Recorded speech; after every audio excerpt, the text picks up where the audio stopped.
সেখানে দুই পক্ষের মধ্যে আসলে সংঘর্ষে ছুরিকাঘাতে একজন বৈষম্য বিরোধী ছাত্র আন্দোলনের সাবেক সদস্য এবং পরবর্তীতে যিনি বিভিন্ন সময়ে সামাজিক বিভিন্ন কাজের সাথে জড়িত তিনি এরকম একটি যুবক তিনি মারা গেছেন এবং গতকালকে যখন ছুরিকাঘাত হয়েছে এরপরে স্থানীয় মিরসরের যে স্থানীয় ক্লিনিক আছে সেখানে তাকে চিকিৎসা দেওয়া হয়েছে এবং পরবর্তীতে চট্টগ্রাম মেডিকেল কলেজ হাসপাতালে তাকে আনার পরে রাত 12:30টার দিকে তার মৃত্যু হয়। তো এই যে তার মৃত্যুর পরে স্বজনরা আসলে চট্টগ্রাম মেডিকেল কলেজ হাসপাতালে এসে ভিড় করেছেন এবং এই যে তার মৃত্যু সেটিতে যে তিনি যেটি বলছেন যে তিনি আসলে যিনি মারা গেছেন ক্লাস 9-এর শিক্ষার্থী এবং দীর্ঘদিন ধরে আসলে বিভিন্ন ধরনের সামাজিক কাজ যেগুলো এর সাথে জড়িত ছিলেন। গতকালকে মিরসরাইয়ের যে ছাত্র বিএনপির যে দুইটি গ্রুপ, বিএনপি যিনি নমিনেশন পেয়েছেন তার পক্ষেরই আসলে দুটি গ্রুপ, একটি স্বেচ্ছাসেবক দল এবং আরেকটি হচ্ছে যুব দল, এই দুই গ্রুপের যে সংঘর্ষ, এই সংঘর্ষের তার সহপাঠী বা স্বজনরা যেটি বলছেন এই সংঘর্ষের মধ্যে পড়ে আসলে তিনি মারা গেছেন এবং যে তথ্যটি আমরা জেনেছি যে তিনি একটি বৈষম্য বিরোধী ছাত্র আন্দোলনের সময়ে সক্রিয়ভাবে অংশগ্রহণ করেছেন, সম্মুখ সারিতে ছিলেন এবং গতকালকে আসলে তিনি ছুরিকাঘাতে নিহত হয়েছেন। আমরা তার প্রতিবেশী একজনের সাথে একটু কথা বলতে চাই, একটু যদি জানান যে আসলে যে তামজিদ খান তিনি কিভাবে আসলে মারা গেলেন বা কি পরিস্থিতি আসলে।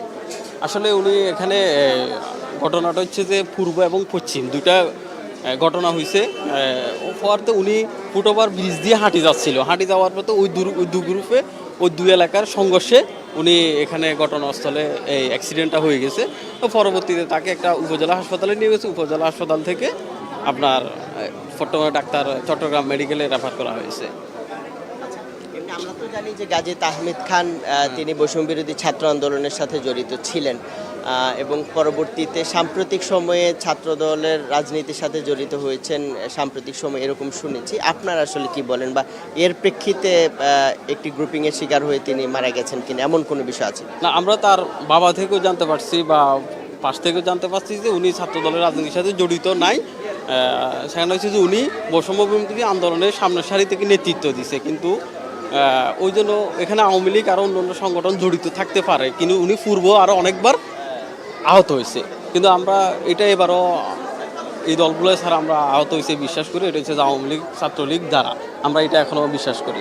কিন্তু ওখানে যেই দুই গ্রুপের সংঘর্ষ হয়েছে এগুলো তো স্বেচ্ছাসেবক দল বা যুব দলের সাথে ছিল, এর মধ্যে আসলে ছাত্রলীগ কিভাবে আসবে?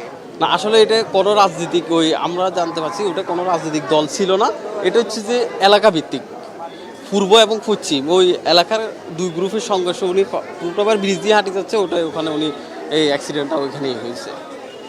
জি, ধন্যবাদ। শুনছিলাম যে আসলে তিনি যেটি বলছিলেন যে ওখানে দুই গ্রুপের মধ্যে যে সংঘর্ষ এর মধ্যে পড়ে তিনি মারা গেছেন এমনটি কিন্তু তবে আমরা স্থানীয়ভাবে যেটি জানতে পেরেছি যে গতকালকে বিকেলে বারুইরহাট পৌরসভার একটা বাজারে একটি দোকানে যে ওখানে হিঙ্গুলি ইউনিয়ন স্বেচ্ছাসেবক দলের নেতা জোবায়ের হোসেন তিনি পায়ের উপর পা রেখে বসেছিলেন। এই সময়ে পৌর বিএনপির যে সাবেক যুগ্ম আহ্বায়ক নজরুল ইসলাম লিটন তিনি আসছিলেন এবং নজরুল ইসলাম লিটনকে দেখেও জোবায়ের পা নামিয়ে না বসায় সেখানে আসলে লিটন জোবায়েরকে লাথি মারেন এবং এর প্রেক্ষিতে দুজনের মধ্যে বাকবিতণ্ডার ঘটনা ঘটে এবং পরবর্তীতে বাকবিতণ্ডা শেষে দুইজনেই চলে যান। পরবর্তীতে দুই পক্ষই দুই এলাকায় গিয়ে আসলে লোকজন নিয়ে আসেন এবং সেখানে এই যে দুই পক্ষের মধ্যে ধাওয়া পাল্টা ধাওয়া সংঘর্ষের ঘটনা ঘটে এবং সেখানে আসলে ছুরিকাঘাত হয়ে এই যে গাজী তাহমিদ খান তিনি মারা যান এবং এই ঘটনায় যে গুরুতর ছুরিকাঘাতে গুরুতর আহত হওয়ার পরে তাকে প্রথমে বারুইরহাটে নিয়ে যাওয়া হয় এবং সেখানে এটি স্থানীয় ক্লিনিকে নেওয়া হয়, তারপর উপজেলা স্বাস্থ্য কমপ্লেক্সে নেওয়া হয় এবং সেখান থেকে অবস্থার অবনতি হয় তাকে চট্টগ্রাম মেডিকেল কলেজ হাসপাতালে আনা হয় এবং এখানেই গতকালকে রাত 12:30টার দিকে তিনি মারা যান। তার স্বজনরা কিন্তু মেডিকেলে আছেন, তার মরদেহ এখনো পর্যন্ত আসলে মেডিকেলের যে ইমার্জেন্সি বিভাগের লাশ ঘর সেখানে আছে। আমরা তার বাবাকে যদি পাই, তার বাবার সাথে একটু কথা বলার চেষ্টা করব। তার বাবার সাথে একটু কথা বলার চেষ্টা করব যে আসলে তিনি কি বলছেন। আমরা যতটুকু জানি যে তারা দুই বোন এক ভাই, এর মধ্যে গাজী তাহমিদ খান সে সবার ছোট এবং সেই আসলে পরিবারের একমাত্র ছেলে, তিনি মারা গেলেন। তো এখন আসলে আনুষ্ঠানিক যে কার্যক্রম আছে সেগুলো শেষ করে তার মরদেহ নিয়ে যাওয়া, এই কার্যক্রমগুলো কিন্তু আসলে চলছে।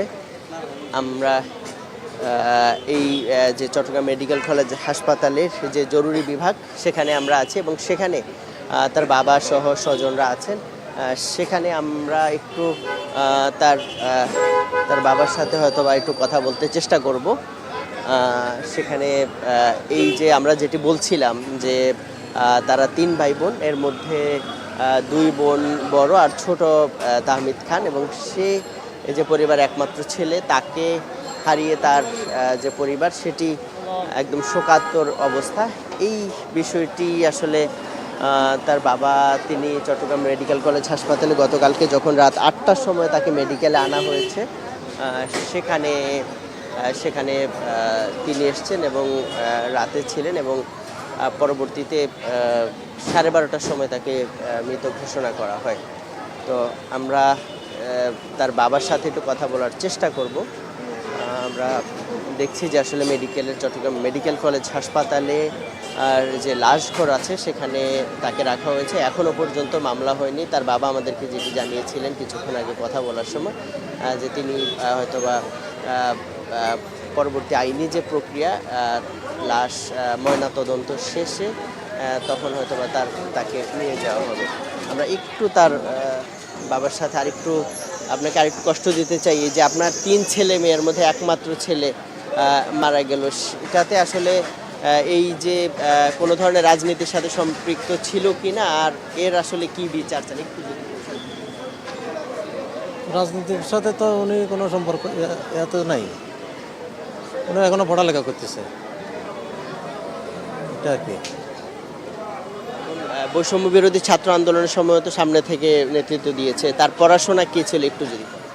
পড়াশোনা তখন এই হাফেজি পড়তো, হাফেজের পরে কিতাব লাইনে পড়তো, এরপরে জানালে পড়তেছে, এখন ক্লাস 9-এ পড়তেছে। গতকালকের ঘটনা কি জেনেছেন একটু যদি সংক্ষেপে বলেন, আসলে কিভাবে মারা গেল। না, এর বন্ধু একজনের বাড়ির থেকে আনবার পরে বাজারে দুই গ্রুপে যখন মারামারি হয়েছে, তাহলে কি মারামারি মাঝখানে পড়ে গেছে, এরকম উঠতে পারে, আমি তো পুরোপুরি জানি না। আপনি কখন শুনলেন, তারপরে কি শুনলেন? আমি শুনছি জানালা হাসপাতালে নেবার পরে, তারপরে আমি আসছি। অনেক ধন্যবাদ। আমরা তার সহপাঠী বা তার সাথে যারা ছিলেন এরকম দু একজনের সাথে যদি একটু কথা বলতে চাই, যে এই যে গাজী তাহমিদ খান তিনি মারা গেলেন, সেক্ষেত্রে আসলে তিনি তো দীর্ঘদিন ধরে বৈষম্য বিরোধী ছাত্র আন্দোলনের সাথে জড়িত ছিলেন। এর পিছনে অন্য কারো থাকতে পারে কিনা বা কি ঘটেছে একটু যদি বলেন। আসলে ও তো বৈষম্য বিরোধী ছাত্র আন্দোলনে ছিল, একটা কমিটি ছিল, ওটাতে ছিল। আর তার আগেও সে 5ই আগস্টের আগে অনেকগুলা ছাত্র আন্দোলনের সামনের সারি থেকে ও নেতৃত্ব দিয়েছিল, বা ও অনেক ভালো করেছিল, আন্দোলন করছিল স্বৈরাচার পতনের। সেক্ষেত্রে দেখা যায় যে ও আপনার ফেনী মহিপালেও ও গুলিবিদ্ধ হয়। ওখানে ওকে একদিন পরে আমরা ওখান থেকে পাই, ওর পরিবার নিয়ে আসা হয়।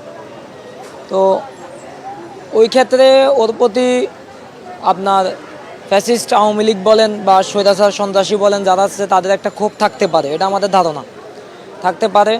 তো ওই ক্ষেত্রে এর আগেও ওর উপর একটা গুপ্ত হামলা হয়েছিল, কিন্তু যেটার কোনো সুষ্ঠু তদন্ত হয় নাই। তো ওর পরিপ্রেক্ষিতে আমরা ধারণা করতেছি যে ওর উপর কোনো একটা মহল, যে বারিয়াট পৌরসভাতে পূর্ব দিক এবং পশ্চিম দিকের দুই পক্ষের ঝামেলার মধ্যে দিয়ে ওর উপর এরকম একটা পরিকল্পিত হামলা করেছে, এরকম একটা আমরা ধারণা করতে পারি। কি চান আসলে? চাই বলতে আমরা চাই সুষ্ঠু তদন্ত হোক, তদন্ত হয়ে আপনার অপরাধীকে চিহ্নিত করে শাস্তির আওতায় নিয়ে আসা হোক। অনেক ধন্যবাদ। শুনছিলেন যে তার স্বজন সহ তার সহযোদ্ধারা যেটি বলছেন যে তিনি আসলে সক্রিয়ভাবে কোনো রাজনীতির সাথে জড়িত ছিলেন এমনটি বলা হচ্ছে এবং সেক্ষেত্রে বিএনপি এবং স্বেচ্ছাসেবক দল এই দুইটি গ্রুপের একটি সংঘর্ষের মধ্যে পড়ে তিনি মারা গেছেন এমনটি কিন্তু বলা হচ্ছে এবং যদিও আসলে আমরা একটি জানতে পেরেছি যে সাম্প্রতিক সময়ে তিনি ছাত্রদলের রাজনীতির সাথে সম্পৃক্ত হয়েছেন। তো ঘটনা যাই হোক, এই যেটি হত্যাকাণ্ডের ঘটনা ঘটলো এর সুষ্ঠু তদন্তের মাধ্যমে অপরাধীরা আইনের আওতায় আসবে এমনটি কিন্তু স্বজন সহ সবাই প্রত্যাশা করছেন। তো এই ছিল চট্টগ্রাম মেডিকেল কলেজ হাসপাতাল থেকে চট্টগ্রামের মিরসরের 12 হাটে বৈষম্য বিরোধী ছাত্র আন্দোলনের সাবেক সদস্য গাজী তাহমিদ খান তার